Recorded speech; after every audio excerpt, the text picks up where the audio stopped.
मेरे माँ बाप के गुजर जाने के बाद मेरे चाचा चाची ही मेरे सहारा बने। चाचा तो अपनी सगी बेटी की तरह मानते थे, पर मेरी चाची को हमेशा मैं खटकती हूँ और वह मुझे लेकर चाचा को हमेशा ताने देती कि इसे किसी अनाथ आश्रम में छोड़ाओ और इसका बोझ नहीं उठा पाऊंगी।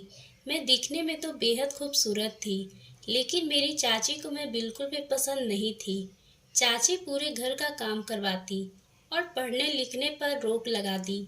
मैंने किसी तरह 10वीं की पढ़ाई पूरी कर ली थी। अब मेरे चाचा को मेरी शादी की चिंता होने लगी थी। उन्होंने अपने दूर के परिवार में मेरे रिश्ते के बारे में पता लगाने को बोल दिया था। कुछ समय बीत जाने के बाद मेरे चाचा को एक ऐसा रिश्ता मिल ही गया। मैं तो शादी नहीं करना चाहती थी, पर मैं मजबूर थी और आगे पढ़ना भी चाहती थी। मेरे चाचा ने मुझे समझाया कि वह लोग बहुत अच्छे परिवार से हैं और मुझे अपनी बेटी की तरह समझेंगे। तुम वहाँ पर बहुत खुश रहोगी। मैं अपने चाचा की बातों को मानकर शादी के लिए तैयार के लिए हाँ कर दी। मेरे चाचा मेरी शादी बड़ी धूमधाम से की और उन्होंने दहेज देकर मुझे विदा किया। ऐसे तो मेरे ससुराल वालों ने दहेज की कोई मांग नहीं की थी, पर अपनी बेटी समझते थे, इसलिए उन्होंने हर सुख सुविधा के साथ मुझे विदा किया। इसी तरह कुछ साल बीत चुके थे। आज मेरी शादी की 5वीं सालगिरह थी। आज का दिन मेरी शादी का एक बड़ी परेशानी का दिन था। आज मैं खुश होने की बजाय उदास थी, क्योंकि मेरी शादी को 5 साल हो गए थे और मैं अभी तक औलाद के सुख से वंचित थी। औलाद ना होने का गम मुझे अंदर ही अंदर खाए जा रही थी। कभी मैं भूल भी जाती तो मेरी सास अपने तानों से मुझे हर पल याद दिलाती और कहती, ना जाने कब मुझे पोते को खिलाने का सुख मिलेगा। ऐसे तो मेरे पति को भी बच्चे का बहुत शौक था, पर वह कभी मुझसे ये बातें नहीं करते, क्योंकि मैं इन बातों से बहुत परेशान हो जाती थी और वो भी मुझसे बहुत प्यार करते थे, इसलिए मुझे इन बातों से दूर ही रखते। आज मैं अपने सालगिरह की तैयारी के लिए कुछ जरूरी सामान लेने सास को बोलकर बाजार के लिए निकल गई। दरवाजे से बाहर निकलते ही मेरी नज़र अपने घर में रह रहे किराएदार पे पड़ी, जो कुछ ही समय पहले मेरे मकान में एक कमरा किराए पर लिए थे। दिखने में तो बिल्कुल साधारण व्यक्ति थे, लेकिन उनके दुआओं में इतना असर था कि वह किसी की भी मन्नत को पूरा करते थे। मुझे अच्छे से याद थी, एक बार मैंने उनके आशीर्वाद से अपने पति का कारोबार में तरक्की के लिए प्रार्थना की थी। वह प्रार्थना अब पूरी हो चुकी थी और मेरे पति का रोजगार अब अच्छे तरीके से चलने लगा था। ऐसे तो सुरेश किसी भी किराएदार को अपने घर में नहीं रखना चाहते थे, लेकिन मेरे कहने पर वो मान गए और हमारे ऊपर वाले कमरे के रूम, जो बहुत दिन से खाली थे, वो किराए पे दे दिए। सुरेश हमेशा परिवार वालों को ही किराए पर रखना चाहते थे। मैं इन सब बातों को भूलकर बाजार के लिए चली गई। जब मैं वापस आई तो घर में मेरी सास फिर से मुझे जली कटी सुनाना शुरू कर दी। मेरे अच्छे मूड को खराब कर दी। मैं दौड़ते हुए अपने कमरे में जाकर रोने लगी। इसी तरह मेरे दिन बीत गया और शाम को खाने की तैयारी में लग गई। मैंने अपनी शादी की सालगिरह पर सभी परिवार को तो नहीं बुलाया था, पर अपनी सगी ननद को उनके मायके बुला लिया था। मेरी सास अपनी बेटियों को देखकर बहुत ज़्यादा खुश हो गई और उस पल को खुशनुमा ही रहने दिया। हम सभी ने मिलकर एक साथ खाना खाया, पर मेरा ध्यान ऊपर वाले किराएदार पे चला गया कि थोड़ा खाना ऊपर भी दे आऊं। जब मैंने एक प्लेट में थोड़ा खाना लेकर ऊपर वाले कमरे में पहुंची, तो एक कमरे में थोड़ी रोशनी ज़्यादा आ रही थी। मेरा ध्यान उस कमरे की ओर जाने लगा। मैंने झांक कर देखा तो बाबा अपने शरीर के बल लेटे हुए थे। मुझे देखते ही वो अचानक बैठ गए और बोला, अरे बहू, आप यहाँ, कोई काम था क्या? तो मैंने खाना नीचे रखते हुए बोला कि आज मेरी शादी की सालगिरह थी, इसलिए थोड़ा खाना आपके लिए भी ले आई हूँ। मेरे मायूस चेहरे को देखकर उस नौजवान ने कहा, कोई परेशानी है क्या? तो मैंने कहा, मेरी औलाद ना होने की वजह से मेरी सास रोज दिन मुझे ताने दे रही है। ना जाने मैं कभी माँ बन पाऊंगी कि नहीं। मेरी बातें सुनकर तुरंत ही उन्होंने कहा, चिंता मत करो बहू, मैं भगवान से प्रार्थना करूंगा कि तुम जल्द ही औलाद का सुख पा सको।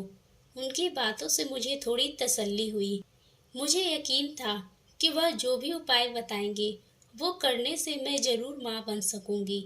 उन्होंने कहा कि तुम कल शाम के वक्त फिर से मेरे पास आना और मैं तुम्हें एक पोटली दूंगा। उस पोटली को अपने पति के सिर के नीचे रख देना। एक पल के लिए तो मैं हैरान थी, यह कैसा उपाय था, पर मैं मना भी नहीं कर पाई और अपने घर वापस चली आई। एक पल के लिए तो लगा ये बात अपने पति से बोल दूं, पर मैंने सोचा ये खुशखबरी मैं उस वक्त ही सुनाऊंगी जब मेरे पति और सास भी खुश हो जाएंगे। इसलिए मैं चुप रही, ये बात अपनी सास तक को भी नहीं बताई। अगली सुबह मैंने ऊपर से लाई हुई पोटली को अपने पति के तकिए के नीचे रख दी। मुझे इस बात का डर था कि कहीं सुरेश को पता न चल जाए, ना जाने वह कितना गुस्सा होंगे, क्योंकि वो इन उपाय को नहीं मानते थे। मानने को तो मैं भी इन सब से दूर रहती थी, पर औलाद पाने के कारण मैं विवश थी। रात के वक्त जो सुरेश घर आए तो वह और भी ज्यादा थके हुए थे। कमरे में ही आते ही वो तकिए में जाकर गहरी नींद सो गए। ना जाने इस तकिए पे सोते ही उन्हें गहरी नींद क्यों आई। आज तक तो ऐसा नहीं हुआ था। मैं भी सो गई। तभी रात की गहरी नींद में मुझे कुछ आवाज सुनाई दी। मैंने उठकर जल्दी से अपने कमरे की लाइट जला दी और अपने पति को भी जल्दी से उठा दिया। उन्होंने उठकर देखा तो कमरे के बाहर कोई भी नहीं था।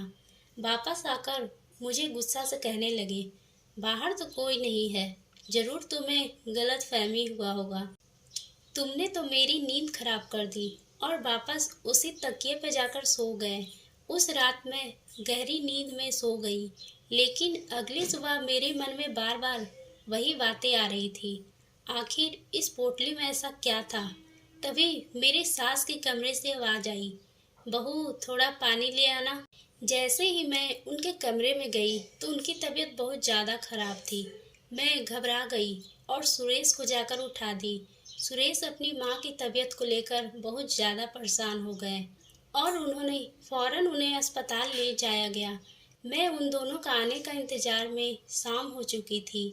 सुरेश शाम के वक्त घर पहुँचे तो माँ का तबीयत अब थोड़ी ठीक थी। इसी उलझन में रात के समय सो नहीं पा रही थी, क्योंकि मेरे घर में क्या हो रहा है। मैंने सोचा कहीं इस पोटली के वजह से तो नहीं। जब रात गहरी हो चुकी थी तो मैंने उस पोटली को धीरे से अपने पति के तकिए के नीचे से निकालकर उसे बाहर ले जाकर खोल कर देखा। खोलने के बाद मेरे तो होश उड़ गए। यह कैसी चीज़ थी जिसे मैंने कभी नहीं देखा था। मुझे कुछ समझ नहीं आया। एक पल के लिए तो मैंने सोचा कोई सबूत ना होने की वजह से आखिर मैं क्या बताती। इसलिए मैंने ठान लिया इस सच्चाई का पता मैं खुद ही लगाऊंगी। अगली सुबह अपने ऊपर वाले किरदार पर नजर रखना शुरू कर दी। मैंने देखा वहाँ और भी औरतें अपने दुख को लेकर आती और देखा कि उन सभी के हाथों में वही पोटली थी। दूसरे दिन मैंने ऊपर वाले कमरे में जाकर देखा तो बाबा और भी आई हुई औरतों को एक पोटली देते हुए कह रहे थे, यह बात अपने पतियों से मत बताना और उनके तकिए के नीचे रख देना, तुम्हारे दुख दूर हो जाएंगे। मैं हैरान थी। हर किसी के दुख तो अलग अलग होंगे, पर बाबा सभी को एक जैसी पोटली दे रहे हैं और उन सभी के पति को ना बताने का वादा क्यों ले रहे थे। अगले दिन मैंने एक औरत से टकराकर उसकी पोटली को अपने पोटली से बदल दिया और उसकी पोटली को खोल कर देखा तो वही सारी सामग्री थी।